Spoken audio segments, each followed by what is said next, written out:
అందరికీ నమస్కారం. Welcome to T Times. నేను భారతి. ఏపీ రాజకీయాలు రోజు రోజుకు హాట్ టాపిక్ గా మారుతున్నాయి.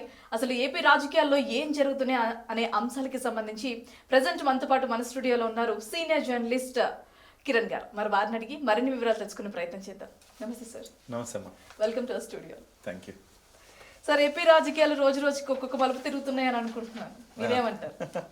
ఎప్పుడు ఏపీ రాజకీయాలు హాట్గానే ఉంటాయి. అందులో పవన్ కళ్యాణ్ గారు ఒకవైపు, జగన్మోహన్ రెడ్డి గారు ఒకవైపు, చంద్రబాబు గారు, మూడు రాజకీయ పార్టీలు విడిగా ఉంటారంటారా?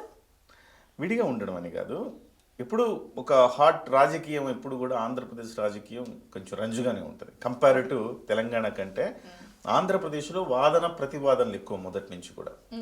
సో పవన్ కళ్యాణ్ అనే వ్యక్తి రాజకీయాల్లో ఉండడం వల్ల ఇంకా స్పైసీగా ఉంటుంది రాజకీయం.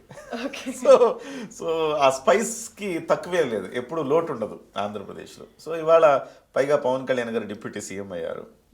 ఇంకా ఆయన మాట్లాడినా వార్తే, మాట్లాడకపోయినా వార్తే.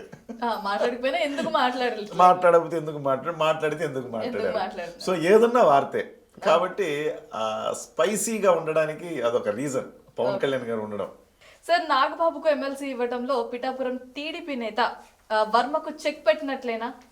మీ మాటల్లో ఏమంటారు? అది వర్మకు చెక్ అని నేను అనుకోను.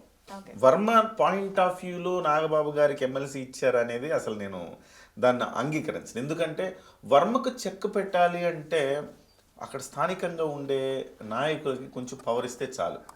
ఈ మధ్యకాలంలో వైసీపీ నుంచి పెండెం దొరబాబు గారు జాయిన్ అయ్యారు.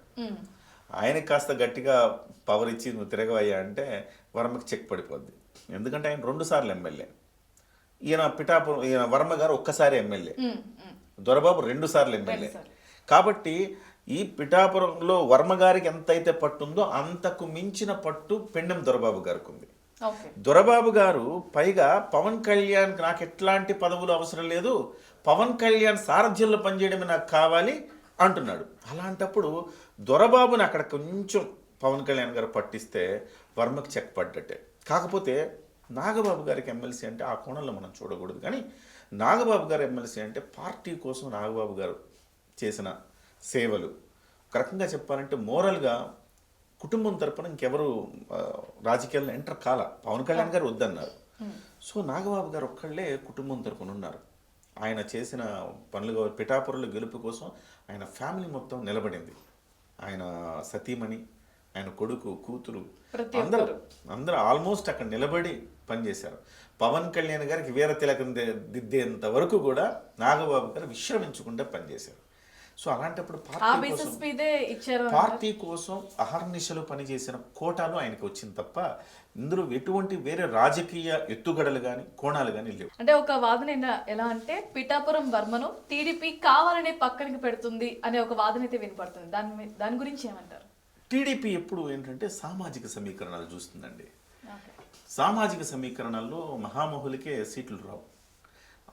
అందులో భాగంగానే మొన్న ఎమ్మెల్సీ ఇచ్చినప్పుడు ఎంతో సామాజిక సమీకరణాలు లెక్కేసి మరి ఇచ్చింది. పవన్ కళ్యాణ్ పంధ ఎట్లా ఉంటుందంటే, పవన్ కళ్యాణ్ గారు పార్టీ కోసం ఎవరు కష్టపడ్డారు, కులాలు మతాలకు అతీతంగా పవన్ కళ్యాణ్ గారు చూస్తారు.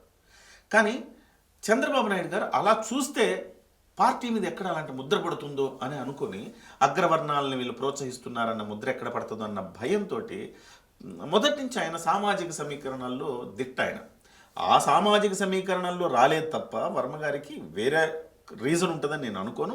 ఈవెన్ దో వర్మ కూడా కాస్త పేషెన్స్తో వ్యవహరించాల్సిన అవసరం ఉంది. అలా వ్యవహరిస్తే కనుక ఈరోజు కాబట్టి రేపు ప్రతి 3 నెలలకు, ప్రతి 6 నెలలకు, ప్రతి సంవత్సరం మళ్ళీ ఎమ్మెల్సీలు ఖాళీ అవుతూనే ఉంటాయి.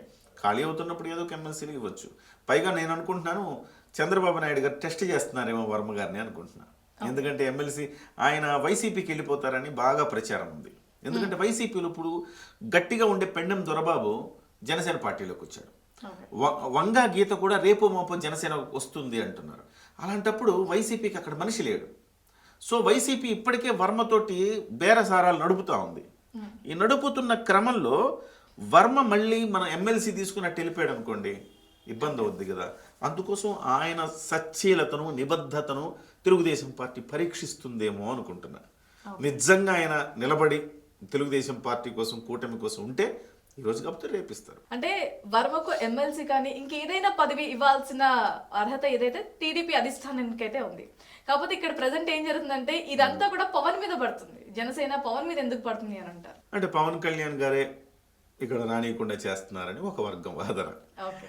ఎందుకంటే ఇప్పుడు వర్మ మామూలుగానే, వర్మ అంటే నేనేం చెప్తానంటే, మనకు ఒక సామెత చిన్నప్పుడు ఒకటి ఉంది కదా, ఇప్పుడు పెద్దలు చెప్తా ఉంటారు, కంట్లో నలుసు, చెప్పులో రాయి, చెవిలో జోరీగా, పిఠాపురంలో వర్మ, ఒకటే. సో అట్లా ఎప్పుడు ఇబ్బంది పెడతా ఉంటారు. పెద్ద ప్రాబ్లం, కంట్లో నలుసు పెద్ద ఇబ్బంది కాదు, ప్రాణాంతకం కాదు, కానీ చికాకు కలిగిస్తుంటుంది. అట్లా వర్మ కూడా ఒక చికాకు కలిగించే వ్యక్తి లాంటివాడు అనమాట.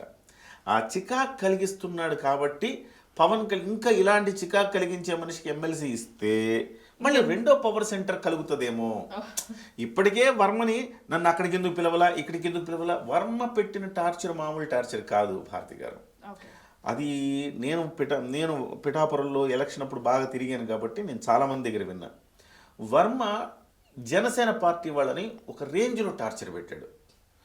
ఇలా చేస్తే తప్పు, అలా చేస్తే తప్పు, నా కనుసన్నల్లోనే అన్నీ జరగాల, నేను చెప్పినట్టే జరగాల అని చెప్పి డిక్టేట్ చేసేవాడు.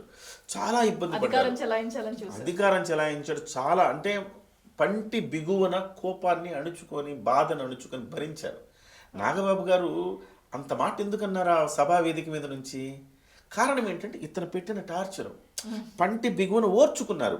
ఈ కూటమి ధర్మంలో భాగంగా మనం అతన్ని కాదనలేము, అలా ఉంచుకోలేము, అలాగా ఆ రకంగా చేసాడని ఉన్నారు.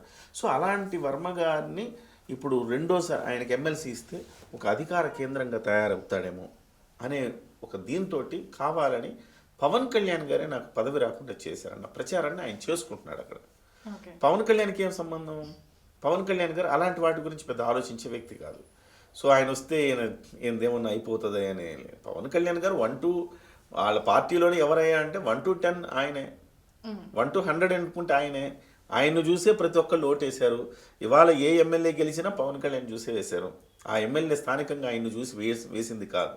సో అటువంటిప్పుడు వర్మ పవన్ కళ్యాణ్ మీద బురద జల్లటానికి ఆ రకమైన ప్రచారాన్ని పరోక్షంగా చేస్తున్నారు.